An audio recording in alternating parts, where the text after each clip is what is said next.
We have to get through this quickly. It could be fun. So despite the warnings of my brain literally leaking out of my ears if I tell you this story, some people still recommended it. So here's the Fantastic Four, Rise of the Silver Surfer. Let it be done quickly. So do you remember in the last story how Reed asked Sue to marry him? Oh, when the smartest man in the world didn't realize putting the ring on meant yes? Kinda need to say something. Yeah, I remember. World's dumbest smart guy. Well, they're about to get married, and since they've had to postpone the wedding a few times to do superhero crap, they've decided to ignore all the weird events happening all over the world. But the press kinda is too. Apparently there's a bigger story. They're calling it the wedding of the century. Apparently a big party is more important than oceans hardening, snow in the desert, and massive electrical outages. It's totally dark. And the only way these huge anomalies affect the Fantastic Four is that the problems at the airport mean that they have to fly coach. Don't fly coach. Reed uses his super stretchy power to steal a luggage space that this lady cleared, but doesn't think to use it to sit next to Ben so two randos don't have the worst flight ever. Do it for Ben.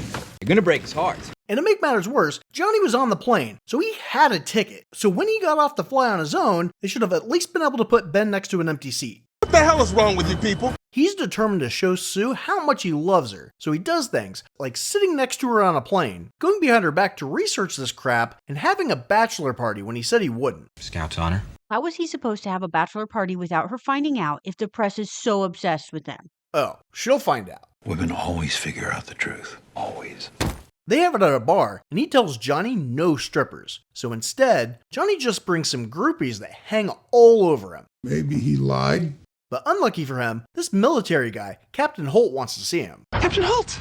What a pleasant surprise! So Sue tracks him down as he's dancing with two of the bimbos. This is by far the coolest thing you have ever done! She's pissed, but when Holt asks him to look into the weird crap going on, he says that he has to focus on their wedding, and all is forgiven. It's the most romantic thing you've ever said to me. Then once he's home, he starts working on what he just told the military he wouldn't work on. Then he makes Ben and Johnny promise to also lie to her. Just a little hobby of mine. What a jerk. Yeah, it's more important than a wedding. But he really needs to stop being a pussy and just say that. I'm engaged to the hottest girl on the planet, And I'm not gonna let anything get in the way of that. But since she's so insecure about their relationship, he figures lying's better. Sue finds out, you're gonna get an invisible kick in the nuts. On the wedding day, Sue's pissed about all the publicity and helicopters trying to record everything. And since they've been celebrities for years now, you'd think that she'd be smart enough to plan the wedding inside if she wanted privacy. You just ruined our wedding. You happy now? You gotta book early if you want the plaza. And all the stress is giving her a zit. Pimples, yay.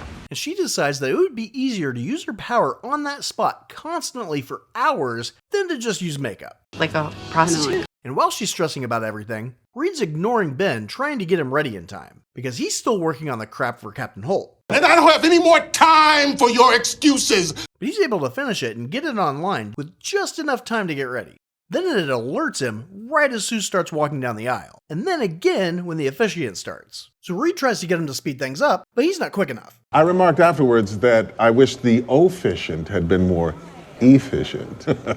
Everything loses power, including the helicopter, which starts to crash into their guests. But Reed grabs one of the slower ones, and Sue holds it back. But the tail swings towards Alicia, who can't see where to go because she's fucking blind, and Ben has to stop it. With his face. Good thing it ain't working. Then they see a streak in the sky, and Johnny chases it. It turns out to be this metal guy on a surfboard that takes Johnny up into space, where he gets knocked the fuck out, and then he drops him. Oh, you gotta be kidding me! But he's able to use his power at the last second, and ends up in the desert. I don't like sand. It's coarse and rough and irritating, and it gets everywhere. He meets back up with them in the military, where Reed's machine is completely melted. So the only reason the surfer interrupted the wedding was because he started the machine up right before. What does that even mean? It means you blew it. Oh, Sue is gonna be pissed? No, she actually says it was the right thing to do. So why didn't she say that when they wanted him to do it? Oh, well, Captain Holt was kind of an asshole to her. I'm sorry, haven't I been bursting into song enough for you lately? Would you like me to click my heels together or skip like a school child? He pretended like she wasn't also a scientist that studied all this crap with Reed. This bitch? Please. But Johnny having contact with the surfer made him feel weird, and when Sue goes to check on him, she catches fire and starts flying, even though when Johnny got his power, he had to actively try to fly. You can't fly. Yeah, I'm working on it. And then he tries to fly up to get her, but he just turns invisible, so she just floats up the side of the building, freaking the fuck out. And the geniuses watching start calling her Johnny, even though you can clearly see long hair and boobs. I have breasts.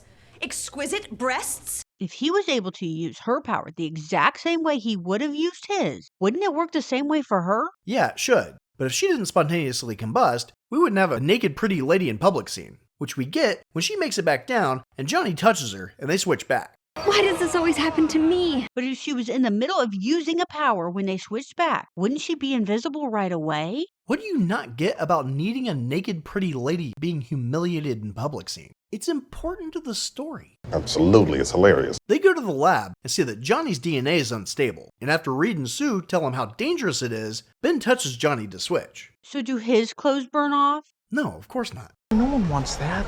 But he does hit Johnny with a fireball, so Johnny grabs him to turn back. Then after Reed says to make sure not to touch any of them, Ben admits that he's going to try and switch again, probably to bang Alicia without an orange rock penis. That's gross. Sue then spends her day watching celebrity gossip reporters instead of looking for ways to help her brother, because she's not a fucking geneticist or anything. God. What's wrong with you? What? Reed finds her and tells her that if she wants to be normal again, that they can move and have regular jobs. And acts like the world will just forget that they were superheroes at one point. Boring. But Johnny overhears them and tells Ben, and they're super pissed. So everyone's bickering when they have a mission. Oh, are they actually gonna do superhero stuff? Is that a trick question? No, we got real problems to deal with here. Reed finds out that every planet the surfers visited has become a wasteland right after he was there. So Sue suggests that they look into the giant craters he's making all over the world. And Reed's like, ooh, good idea. Like giant holes appearing all over the world wouldn't be something that they should be paying attention to. I almost forgot about that. But they figure out that the next one's going to be in London, even though all the other places have been in giant open spaces. They get there just as the hole opens and the surfer comes out. So Johnny goes for him, and the others stop people from dying. But he accidentally runs into Reed's arm, and they switch powers. Then Reed yells at Johnny and switches back. Yes, an accident. The buffoon's apology. This is your fault, mister. But the hole was in a river, and all the water drained down into it. Where does the hole go? We're not really told, but you'd think the surfer would make him straight through like a knitting needle stabbed through yarn. But since the last one was in Greenland, and this one's in London, who knows how he picks his path? There's lots of numbers and equation-y thingies. It's science. Oh, why didn't you just say so? So Holt yells at him for screwing up the mission and letting the surfer get away. Then he tells him that they have to work with somebody else, Victor Von Doom. What? Isn't he a statue? Well, he was. But when the surfer went over Latveria, it woke him up. And lucky for him, somebody walked past and heard he was alive. He's an oil can. So we cut him out, to which Victor kills him as a thank you present. And even though he hasn't breathed or eaten in years, he's fine. Oh, they've encased him in carbonite. He should be quite well protected. He then tracked the surfer to the hole he opened right before the London one, and when the surfer zapped him, it cured all his deformities. Kind of like Palpatine taking on a Force dad.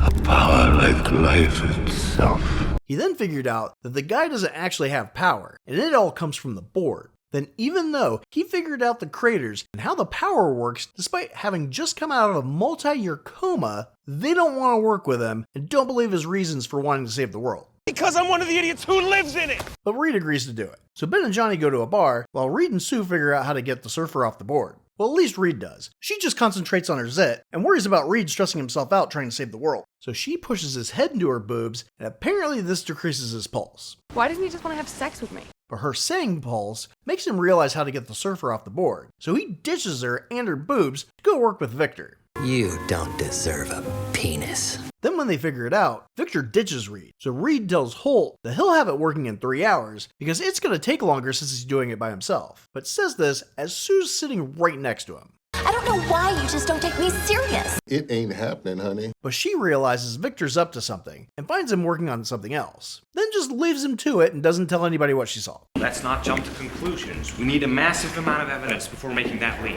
When they have everything ready, they set up where the surfer's going to be. But Reed and Holt are having a pissing contest about what's going to happen. You have a boyish face and a big goofy grin. It's like being yelled at by a children's cereal mascot. The 4 of them set up these doohickeys in the forest, and just before they're done, the surfer comes and talks to Sue. Hello, baby. And even though he attacked Johnny when he was just asking him questions, he freely tells her that he isn't what's going to destroy the planet. Maybe he thinks you're cute. Holt sees the surfer talking to Sue and can't figure out why they haven't used the pulse thing yet, instead of gathering intel. So Victor says that he should attack him. No, it's the dumbest idea I ever heard of. And even though he still has powers, Holt shoots a missile at him. Who's the bomb? Then after he absorbs it with no problem, they send more. Here comes Petty Holt. Nah, bitch, I'm not being petty. He then attacks the military, and Sue gets her machine online, and they use it. The surfer falls off the board, and Victor zaps him. Ah! You shot me in the dick! Then the military, who apparently didn't die, take him into custody. Stinks like a butt. Reed wants to be involved in the questioning, but Holt decides that having a scientist handy to translate scientific information about what's been happening is stupid, and has the surfer tortured instead. So it's to be torture. I can cope with torture. He also has soldiers hold the four of them in a room, but lets Victor, the guy who went on a murder spree as soon as he got superpowers, who's asking questions about the board that can bend matter, cause electrical outages, create holes in the world, and absorb missiles, is allowed to roam free. You would take the loser's side, you bitch. Victor wants to talk to Holt, so they pause the torture. What does that human blister want now? And Sue slips in the room with the surfer. See, they pulled a sneaky and asked the soldier for a snack so she could sneak in. You duplicitous bitch. And since she asks nicely, he shows her what's going to happen on his stomach, like a Teletubby. He tells her that Galactus follows the board and is going to be there in a few hours. So she sneaks back to the others and tells him what's up, and they decide they have to tell Holt and convince him to let him take the board away. But he's with Victor, who negotiated to experiment on the board in exchange for help catching the surfer. Holt says that he has to supervise, but apparently he forgot that he has powers, so he gets knocked the fuck out. I'm shocked. It's pretty tasteless. Then Victor gets the new mask and controller he was working on when Sue caught him and steals the board. Cocksucker! Then Holt wakes up and tries to stop him, and he dies. No regrets. The Fantastic Four get there just in time for his escape and get their asses kicked. They realize that they need the surfer and break him out, but they all need to be able to follow Victor. So Reed activates the remote control plane he's been working on in his spare time and has it pick him up. But I'm not sure how it got out of the building, because I'm pretty sure they would have noticed if he installed a retractable roof. I think it was a little bit more complicated than that. They argue about who gets to fly it. Even though there are only 4 seats, 5 of them, Johnny can fly without a plane, and Ben's the only other pilot. So naturally, Reed flies it. You gotta be kidding me. They're following the board's energy, but somehow Victor's able to sneak up behind him. Surprise, motherfucker. They tell him that the board brings the end of the world, but he doesn't give a shit.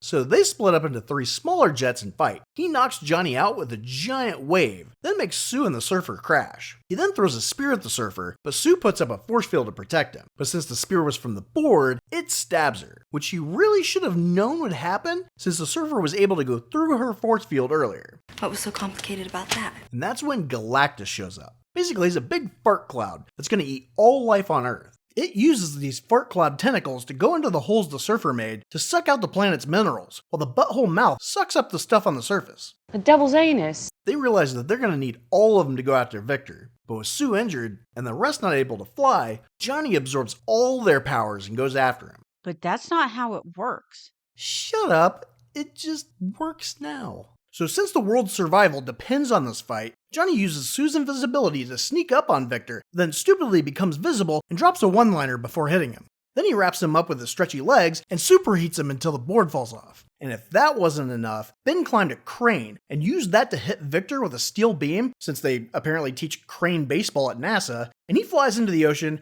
and he dies. Why'd you do that? Then the surfer gets his board back and saves Sue because she reminds him of his girlfriend back home. There's a shortage of perfect breasts in this world. It would be a pity to damage yours. Then he flies up to the butthole in the sky, but despite being able to phase through things earlier, he's getting pelted with debris coming out of the butthole even though it's sucking things in.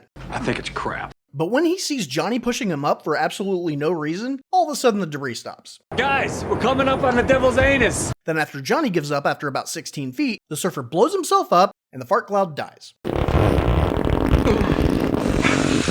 So essentially, he sacrificed himself because he thought Sue was hot. So I guess it's good that even in death, she was still hiding that zit. He hates pimples. But this explosion that sent a pulse out across space barely even makes a slight breeze on Earth. And Galactus must have only taken a sip from the suckholes, since the world seems perfectly fine now.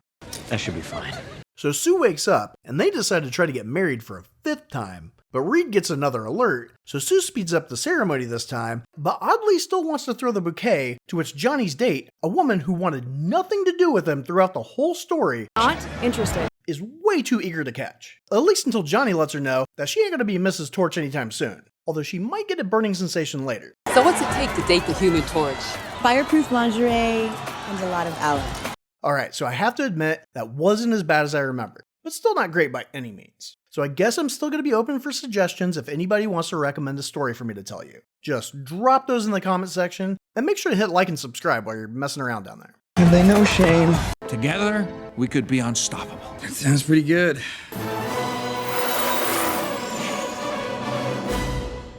This is the end. We should get out of here. Yeah.